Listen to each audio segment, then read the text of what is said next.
פסח אוטוטו מגיע, ואנחנו ממש בלחץ. אני שומעת את כולם, כל הפציינטים שלי בלחץ, מפחדים, מה נעשה, שבוע שלם בלי לחם, וארוחות החג, והמצות, ותפוחי אדמה, והכל כל כך משמין ומטוגן. איך נעבור את פסח? אז קודם כל, להירגע. יש מה לאכול בפסח. זה לא כזה מפחיד. סך הכל, מה חסר לנו? רק לחם. במקום הלחם, יש לנו המון תחליפים. אם תחשבו על סדר יום הרגיל שלכם, שאתם גם ככה בדיאטה וגם ככה שומרים, אז באמת שחסר אולי רק לחם קל, וגם בלי זה אפשר להסתדר. לדוגמה, מי שאוכל קטניות יכול להיעזר בפריחיות אורז. פריחית או שניים במקום פרוסת לחם קל, והתפריט נשאר כרגיל. אפשרות נוספת, זה דבר חדש שיצא, שזה נקרא פת מצה. פת מצה, שזה מתפוחי אדמה בכלל, והוא שווה ל-40 קלוריות כמו לחמית. כלומר, בעצם יש לנו כאן ממש תחליף של 2 כאלה, במקום 2 פרוסות לחם קל. שוב, שאר היום נשאר רגיל. דרך אגב, מאוד טעים, יש את זה בטעמים שונים. דבר נוסף שאפשר זה מצה צובין. היא שווה 100 קלוריות. שוב, מצה אחת בבוקר עם איזושהי מריחה, סלט גדול, ויש לנו ארוחת בוקר. כלומר, שאם אנחנו מנסים לעבור עכשיו על התפריט, סדר יום של דיאטה, מה כדאי לי לאכול בפסח כדי לרדת במשקל? אז בבוקר, או 2 פריחיות, או 2-3 פריחיות, או את 2-3 פת מצה, או מצה אחת, מצה צובין או מצה קלה, עם איזושהי מריחה, סלט גדול, כן או לא ביצה, תלוי עד כמה אני רעבה. אחר כך ארוחת ביניים יכולה להיות מעדן דיאט, יש מעדן דיאט כשר לפסח גם לאוכלי קטניות, או כמובן פרי, או יש חטיף חלבה ללא סוכר שאפשר ליהנות ממנו, יש כל מיני חטיפי אנרגיה שאפשר ליהנות מהם שהם בסביבות 90 קלוריות, 100 קלוריות, זה יכול להיות ביניים, ג'לי דיאט שיש כשר לפסח שאפשר חופשי, או אפילו פריחית או חצי מצה מרוחה בריבה דיאט ללא תוספת סוכר. יש כמובן חברות שונות, אפשר למצוא מכל החברות. צהריים, לא לשכוח, ירקות זה לא חמץ. אנחנו הרבה פעמים ננעלים על תפוחי אדמה, על צ'יפס מטוגן, ואנחנו שוכחים שירקות זה לא חמץ. כלומר, שאנחנו יכולים להתחיל עם מרק ירקות, ובנוסף ירקות מבושלים, ומנת בשר, ואפילו אפשר לוותר על הפחמימה. אין צורך בזה בכלל. אבל אם אני רעבה, אז תפוח אדמה בינוני, או אם אני אוכלת אורז, 3 כפות אורז, ויש לי ארוחה מצוינת ולא משמינה.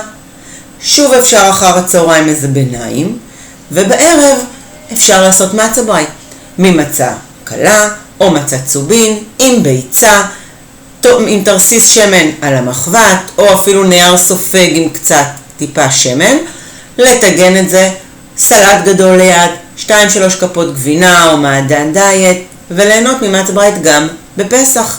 ואם לא, אז ארוחת ערב רגילה, ביצה או טונה, שקשוקה אפשר בהחלט ליהנות, לביבות מטוגנות בתרסיס שמן או אפויות בתנור שאפשר לעשות, אומלטים של פשטידה, עם פשטידות למיניהם כמובן, סלט טונה, עם שוב מצה, סלט גדול, סלט ירקות גדול, ובערב יש ארטיקים דיאט קשרים לפסח, גלידה דיאט קשרה לפסח, או שוב פרי, או איזשהו חטיף.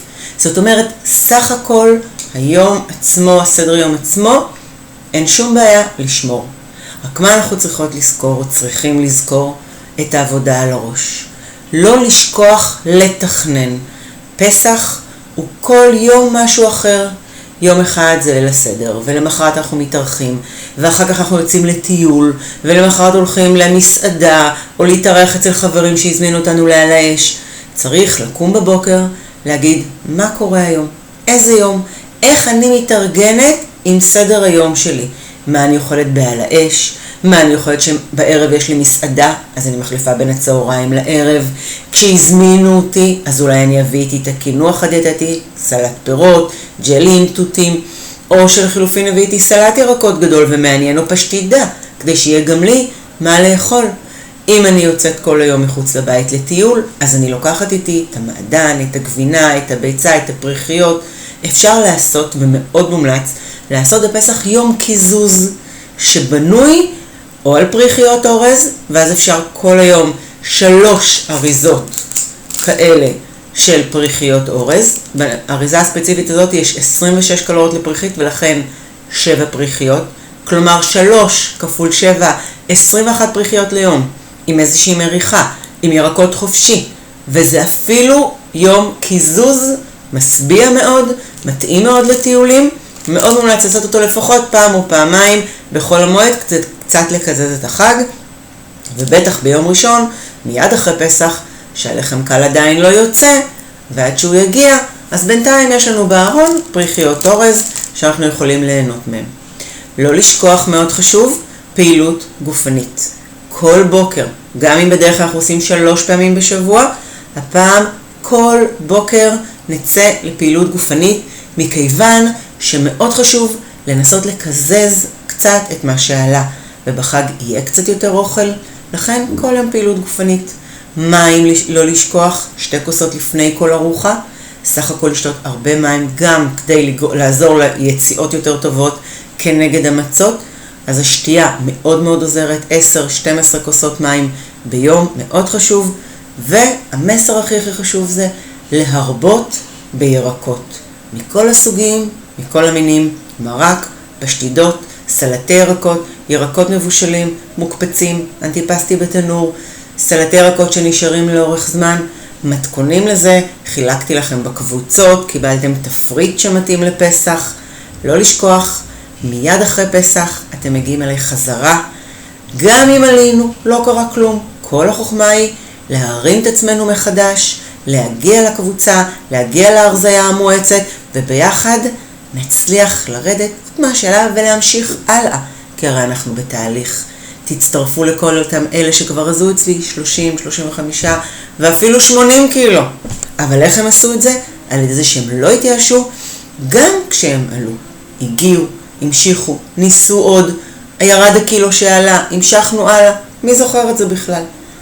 אז שיהיה לכולנו חג שמח. אני מצפה לכם בקבוצות ההרזיה, בטח לפני פסח, כדי להכין את עצמנו לפסח, ומיד אחרי פסח. אז שיהיה חג כשר ושמח, ולא לשכוח ליהנות, לקייף, לטייל, אבל לתכנן את התפריט. בהצלחה.